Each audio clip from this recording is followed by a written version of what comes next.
안녕하세요. 자비의 지혜 채널입니다. 오늘은 우리가 일상에서 자주 잊고 사는 하지만 매우 중요한 부처님의 가르침에 대해 깊이 있게 이야기해 보려고 합니다. 남을 생각해서 너무 다 해주지 마라. 내 복도 떠나간다. 이 말씀을 처음 들었을 때 어떤 느낌이 드셨나요? 혹시 조금 의아하셨나요? 우리는 어릴 때부터 남을 배려하고 베풀고 희생하는 것이 미덕이라고 배워왔습니다. 그런데 부처님께서는 왜 이런 말씀을 하신 걸까요? 오늘 이 시간을 통해 함께 그 깊은 의미를 탐구해 보겠습니다.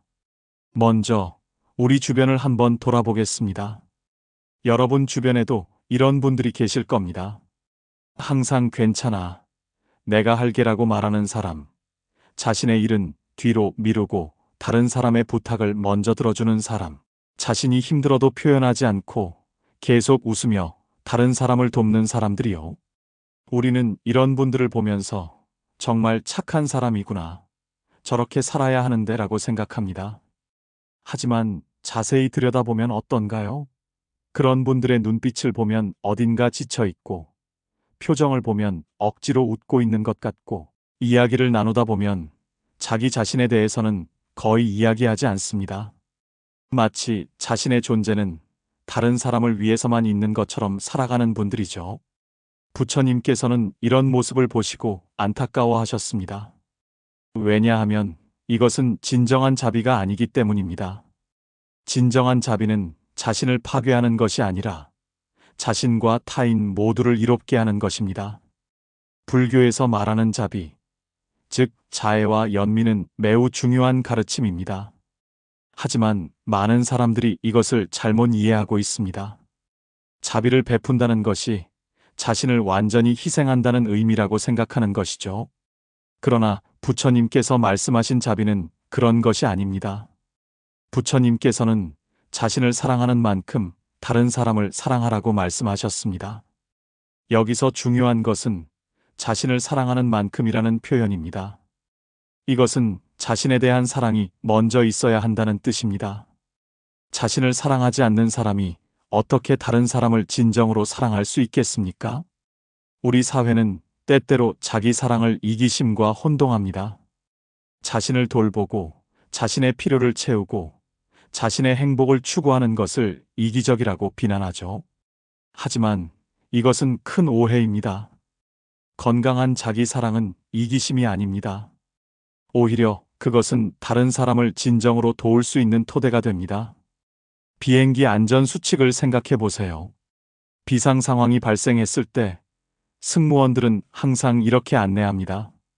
산소 마스크가 떨어지면 자신이 먼저 착용한 후 다른 사람을 도우십시오. 이것은 이기적인 지침일까요? 아닙니다. 이것은 가장 지혜로운 지침입니다. 왜냐하면 자신이 먼저 의식을 잃으면 다른 사람을 도울 수 없기 때문입니다. 인생도 마찬가지입니다. 자신의 에너지가 고갈되면, 자신의 마음이 텅 비어버리면, 자신의 행복이 사라지면 우리는 다른 사람을 제대로 도울 수 없습니다. 억지로 도우려고 해도 그것은 진심에서 우러나온 것이 아니라 의무감에서 나온 것이 되고, 그런 도움은 결국 자신과 상대방 모두에게 부담이 됩니다. 부처님께서 내 복도 떠나간다고 말씀하신 것은 무슨 의미일까요? 여기서 복이란 단순히 물질적인 풍요나 행운을 의미하는 것이 아닙니다. 더 깊은 의미가 있습니다. 첫째, 건강이 떠나갑니다. 자신을 돌보지 않고 계속 다른 사람만 돌보다 보면 몸과 마음이 지쳐갑니다. 스트레스가 쌓이고 면역력이 떨어지고 각종 질병에 취약해집니다. 건강을 잃으면 모든 것을 잃는다는 말이 있죠. 건강은 우리가 가진 가장 큰 복입니다. 둘째, 평안함이 떠나갑니다. 항상 다른 사람의 필요를 먼저 생각하고 다른 사람의 기분을 살피고 다른 사람의 문제를 해결하려고 하다 보면 자신의 내면을 들여다볼 시간이 없어집니다. 마음의 평화를 잃고 불안과 초조함 속에서 살아가게 됩니다. 셋째, 진정한 관계가 떠나갑니다. 역설적이게도 너무 많이 베푸는 사람은 건강한 관계를 맺기 어렵습니다. 왜냐하면 그 관계가 불균형하기 때문입니다. 한쪽만 계속 주고 다른 쪽은 받기만 하는 관계는 오래 갈 수 없습니다. 진정한 관계는 서로 주고받는 균형 속에서 성장합니다. 넷째, 자기 자신을 잃어버립니다. 계속 다른 사람의 필요에 맞춰 살다 보면 정작 자신이 누구인지, 자신이 무엇을 원하는지, 자신의 꿈이 무엇인지를 잊어버리게 됩니다. 이것은 가장 큰 불행입니다. 자기 자신을 잃어버린 삶은 아무리 남들에게 칭찬받는다 해도 공허할 수밖에 없습니다. 그렇다면 부처님께서는 베풀지 말라고 하신 걸까요? 절대 아닙니다. 부처님께서는 중도의 지혜를 말씀하신 것입니다. 너무 자기중심적으로 살아서도 안 되지만 자신을 완전히 희생해서도 안 된다는 것이죠. 불교에서는 보살의 길을 이야기합니다. 보살은 중생을 구제하기 위해 노력하는 존재입니다. 하지만 보살은 자신을 파괴하지 않습니다.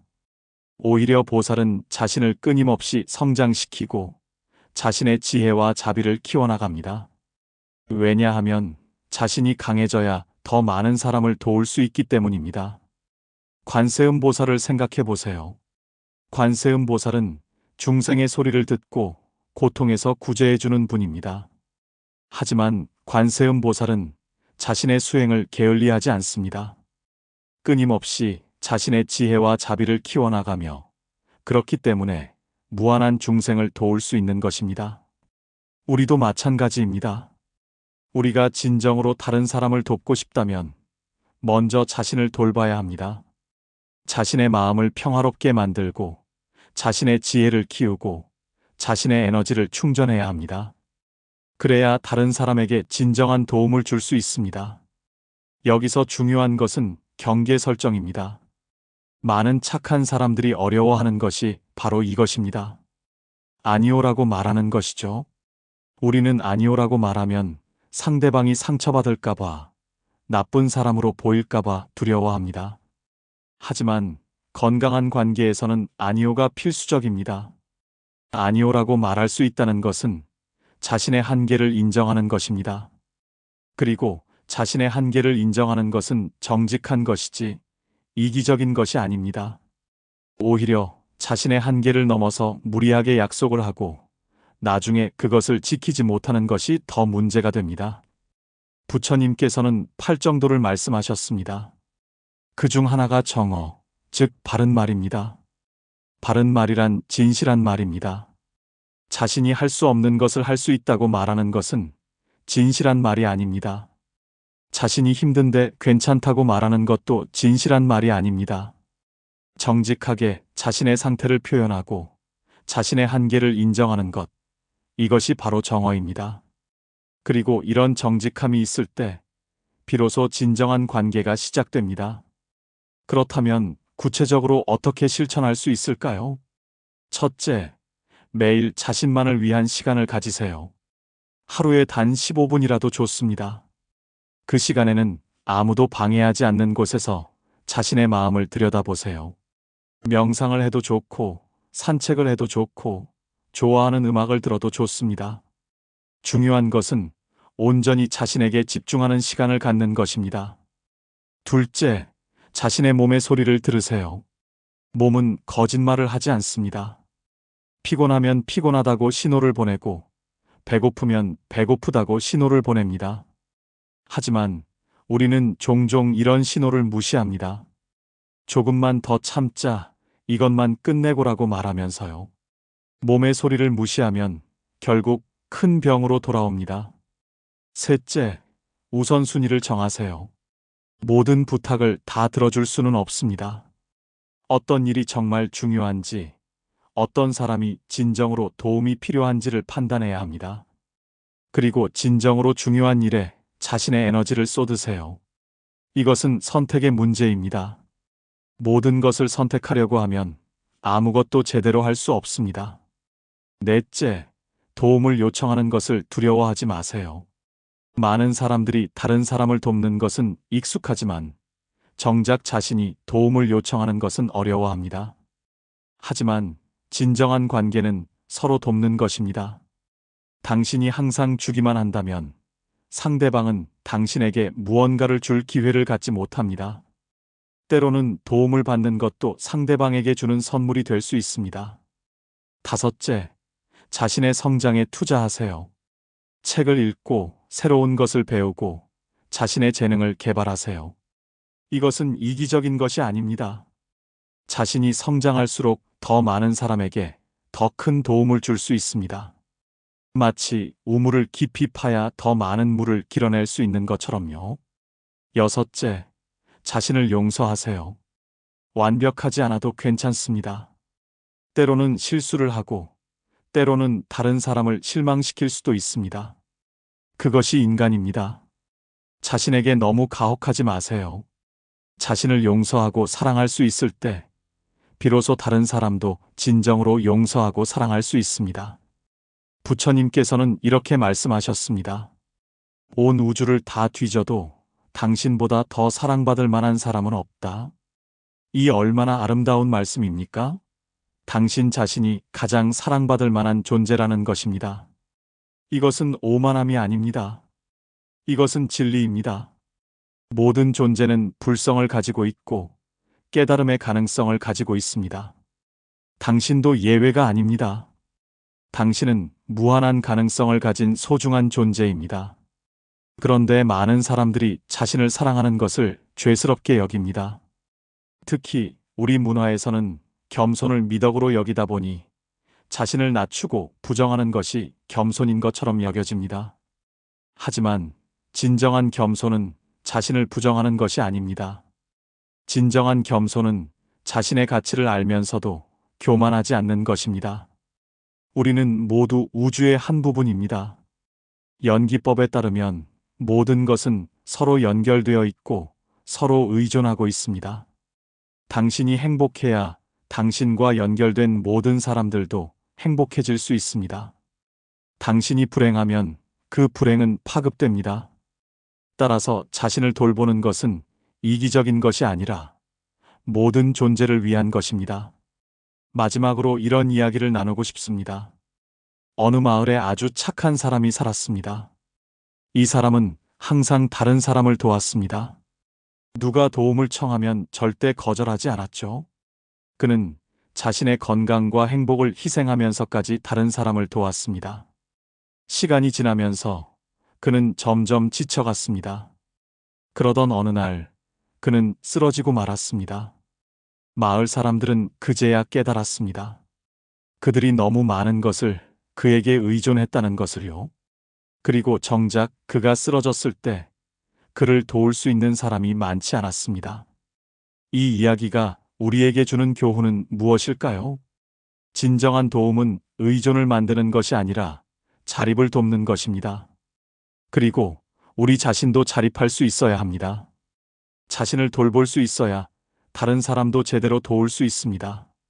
부처님께서는 우리에게 지혜와 자비의 균형을 가르쳐 주셨습니다. 지혜 없는 자비는 맹목적이고 자비 없는 지혜는 냉정합니다.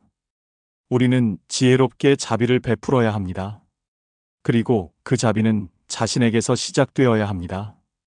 오늘 하루 자신에게 이렇게 물어보세요. 나는 나 자신을 사랑하고 있는가? 나는 나 자신을 돌보고 있는가? 만약 대답이 아니오라면 오늘부터 변화를 시작하세요. 작은 것부터 시작하면 됩니다. 자신에게 따뜻한 말 한마디 건네는 것, 자신을 위해 맛있는 음식을 만드는 것, 자신을 위해 좋은 책을 읽는 것, 무엇이든 좋습니다. 기억하세요. 당신이 행복해야 세상이 행복해집니다. 당신의 미소가 다른 사람의 미소를 만듭니다. 당신의 평화가 다른 사람의 평화를 만듭니다. 그러니 먼저 당신 자신에게 미소를 짓고 평화를 주세요. 부처님의 가르침은 언제나 우리를 깨어있게 합니다. 남을 생각해서 너무 다 해주지 마라. 내 복도 떠나간다는 이 말씀은 우리에게 균형 잡힌 삶을 살라고 일깨워줍니다. 자신과 타인 사이의 균형, 베품과 받음의 균형, 자비와 지혜의 균형을 찾으라는 것입니다. 오늘 이 말씀이 여러분의 마음속에 깊이 새겨지기를 바랍니다. 그리고 오늘부터 자신을 더욱 사랑하고 돌보는 삶을 시작하시기를 바랍니다. 그것이 진정한 자비의 길이고 진정한 지혜의 길입니다. 자비의 지혜 채널에서 전해드렸습니다. 구독과 좋아요로 함께 해주세요. 오늘도 평안하고 행복한 하루 되시기 바랍니다. 감사합니다.